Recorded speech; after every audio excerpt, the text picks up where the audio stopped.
আজ 3 দিন হলো আমি চায়নাতে এসেছিলাম, আমার কাজ করতে যেতে হবে, আমি ঘুমিয়ে পড়েছিলাম, এই জন্য ঘুমোতে নেই। আমি ফট উঠেছি, উঠে নিয়ে আবার রেডি হয়ে এবার এই আমার ঢাকাটা কি গুছিয়ে রেখে নিয়ে আবার কাজে বেরোতে হবে, নইলে এবার মালিক ধমকাবে। 1 2 3 4 5 6 7 এবার রাখা হয়ে গেছে। এবার চলি সাইকেলটা নিয়ে বেরিয়ে পড়ি কাজ করতে। ওখানে সেই গরু চড়াচ্ছে, আমি এখন চায়নাতে এসে গেছি, তাই আমি বেরিয়ে পড়লাম সাইকেল নিয়ে নিজের কাজ করতে। এই যেতে যেতে এই যে একটা জিনিস ভুলে গেছি, এবার ঝটপট ঘরে আসে ওই জিনিসটা, সেই জিনিস নিয়ে যাই।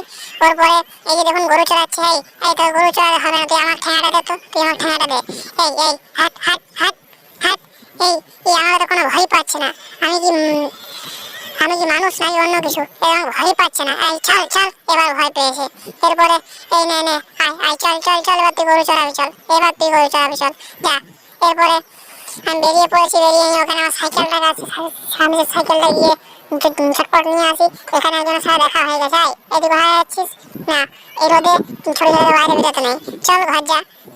এরপরে ও তোমার কথা শুনলো না কিছু, সেই জন্য আমি সাইকেলটা নিয়ে আর চলে এলাম আমার ঘর দিকে। আরো বাড়িতে এসলাম, সাইকেলটা আমার চলতেই খুঁজছে না, সাইকেলটা খারাপও হয়ে গেছে, সেই জন্য কোনো রকমের সাইকেল নিয়ে বাড়িতে এসে যাই। ওরপরে সে আমার সাথে সাথে আসা শুরু করে, কিন্তু আমার বাড়ির সামনে ছিল। এরপরে আমি ছাগল চুরি করতে ঢুকে গেলাম ওকে বাড়িতে। এই ছাগলটা খুব সুন্দর, এই ছাগলটা মোটা সোটা আছে, কিন্তু এ তো পালিয়ে গেলে, তো আমাকে ভয় পাচ্ছে না, এই তো আমাকে প্রচন্ড ভয় পেয়ে পালিয়ে যাচ্ছে।